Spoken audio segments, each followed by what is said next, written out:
The financial crisis of 2007 to 2010 was a devastating one that had far reaching global effects. It is often compared to the Great Depression of 1929. At the core of the financial crisis was subprime mortgages being offered by financial institutions. These financial institutions offered mortgages to high risk individuals who ordinarily would not qualify for them. They offered them at low introductory interest rates. However, after the introductory period had expired and interest rates and loan payments began to increase, the borrowers were no longer able to afford their mortgage payments, and as a result, many defaulted on their loans. The thing that compounded this problem is that when the financial institutions gave these mortgages, they then bundled them and sold them as collateralized debt obligations, a process called securitization. So when these mortgages, which backed these securities, began to fail, this led to a massive meltdown of the financial system, which affected many financial institutions and insurance companies. Corporate giants such as Lehman Brothers, Goldman Sachs, AIG, and Bear Stearns were among those affected. Some had to be bailed out by the government, and others simply did not survive. The financial crisis caused economists, lawmakers, and financial experts to take a close look at what happened, analyze the reasons behind the collapse, and put forward suggestions on how to prevent such a catastrophe in the future.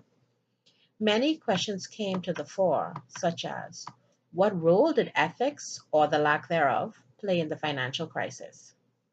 Should the size of these organizations be regulated? Should financial institutions be prevented from becoming too big to fail? Should public funds be used to bail out private companies?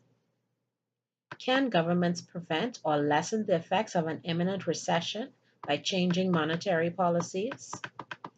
Truthfully, there are no right or wrong answers to any of these questions. However, I will give my opinion on these questions.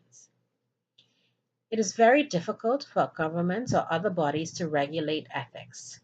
This is something that must be ingrained in a company's culture and be advocated from the top down.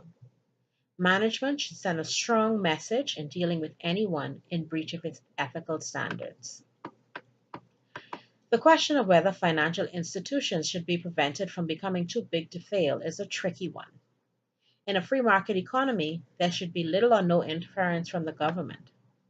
However, the government has a responsibility to minimize systemic risk, so sometimes such an intervention would be necessary, particularly if a financial institution is so big and so interconnected with other organizations that if it fails, it could cause system wide failure.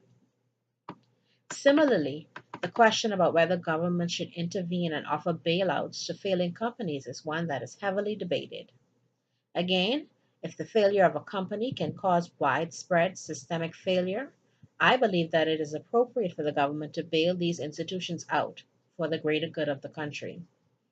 Governments should carefully monitor these companies, however, that are recipients of these bailout packages to ensure that there is no misuse of public funds. While monetary policy may not be completely able to hold back the tide of an oncoming recession, there are things that can be done to lessen its effects. Expansionary monetary policies can be implemented where governments increase spending, reduce interest rates on lending, and reduce taxes to increase the supply of money within the economy. Also, it can adjust its capital reserve requirements for banks. In good economic times, reserve requirements should be increased to provide financial institutions with some sort of cushion in unfavorable times. Then, during periods of economic downturn, the capital requirements should be decreased. This is called a countercyclical capital buffer. Hopefully, though, some valuable lessons have been learned from this financial crisis that will help us in the future and guide us in the right direction.